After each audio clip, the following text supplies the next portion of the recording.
के dot dot को खोजा था। तो रॉबर्ट हुक ने, मैं सीधे यहाँ पर पूरे ऑप्शन को नहीं पढ़ूंगा टाइम को वेस्ट करते हुए, इसलिए मैं केवल जो सही उत्तर रहेगा उसको मैं आपको बताते चलूँगा। तो इसमें आपका ऑप्शन नंबर 3 हो जाएगा, रॉबर्ट हुक ने कोशिका भित्ति की खोज किया था। क्वेश्चन नंबर 2 होगा, कथन ओमनी सेलुला ई सेलुला, जिसका अर्थ है सभी कोशिकाएं पूर्ववर्ती कोशिकाएं से उत्पन्न हुई हैं, किसके द्वारा दिए गए? तो जानते हैं आप, इसका आंसर हो जाएगा रुडोल्फ विर्चो ने इसको प्रस्तावित किया था। क्वेश्चन नंबर 3 है आपका, 0.3 माइक्रोमीटर लंबाई की सबसे छोटी कोशिका है। तो आप जानते ही होंगे, एनसीईआरटी की लाइन है कि सबसे छोटी कोशिका होती है माइकोप्लाज्मा, इसलिए आपका ऑप्शन 4 राइट हो जाएगा।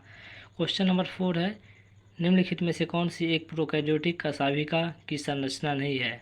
आप जानते हैं 3 संरचना होती हैं कशाभिका में, हुक, तंतु और आधार इकायत। इसमें ऑप्शन नंबर आपका सेकंड हो जाएगा ताराकेंद्र, राइट आंसर, इसमें नहीं पूछा है।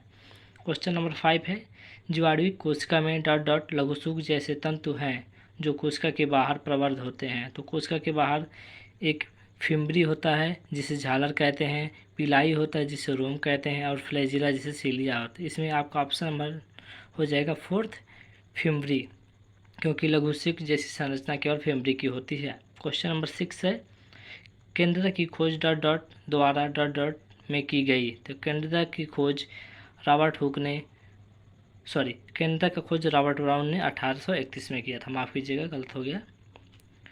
नेक्स्ट क्वेश्चन है क्वेश्चन नंबर 7, प्रोकैरियोट कोशिका के राइबोसोम की उप इकाई। आप जानते हैं कि प्रोकैरियोटिक में 70 या 80 प्रकार की राइबोसोम इकाई होती है, जिसमें 2 उप इकाइयाँ मिलकर बनी होती हैं, 50S और 30S। इसमें ऑप्शन नंबर आपका 3rd हो जाएगा, राइट।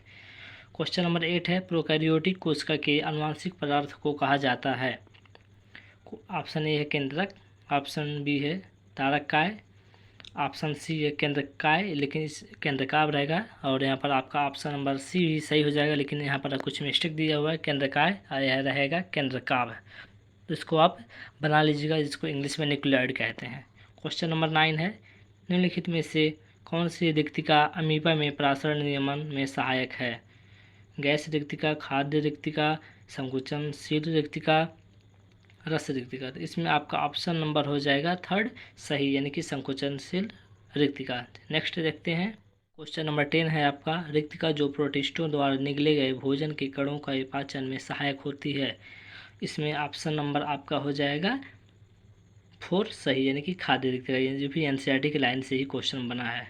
अब यहाँ पर यूकैरियोटिक कोशिकाएं से जो भी टॉपिक हैं उनसे संबंधित यहाँ पर प्रश्न आपको मिलेंगे। क्वेश्चन नंबर 11 है, प्लाज्मा झिल्ली में उपस्थित प्रोटीन किस आधार पर अंगभूत तथा परिधीय प्रोटीन में वर्गीकृत किए जाते हैं?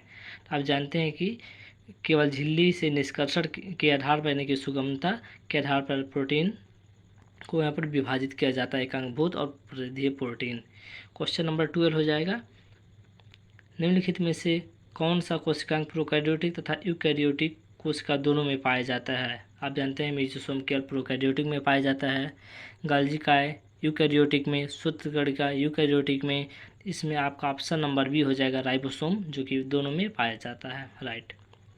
क्वेश्चन नंबर 13 है, निम्नलिखित में से कोशिका भित्ति की कौन सी परत प्लाज्मा झिल्ली के सबसे समीप होती है?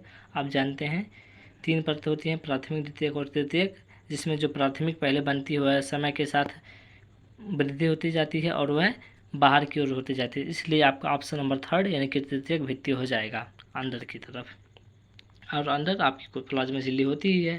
क्वेश्चन नंबर 14 है, कोशिका झिल्ली बनी होती है। इसमें आप जानते हैं कि कोशिका झिल्ली केवल प्रोटीन, फास्फोलिपिड और कुछ कार्बोहाइड्रेट से मिलकर बनी होती हैं, और कार्बोहाइड्रेट केवल बाहरी परत पर होते हैं। क्वेश्चन नंबर, इसमें ऑप्शन 4 सही है। क्वेश्चन नंबर 15 है, तरल मोज़ेक मॉडल सिंगर व निकोलसन द्वारा प्रस्तावित के अनुसार